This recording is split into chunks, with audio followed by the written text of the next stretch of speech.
Hey everyone, welcome back to our channel. In today's video, I'll help you guys know who unfollowed you on Instagram.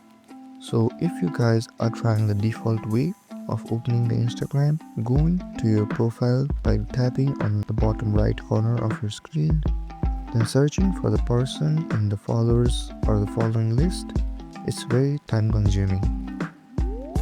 So all you have to do is go to your Play Store, then go ahead and search Follow Meter. This is a great app to know who has followed and unfollowed you in Instagram.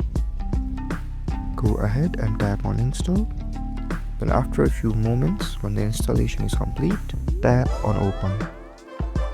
Here you can log in your Instagram account and this app will show who has followed and unfollowed you on your Instagram.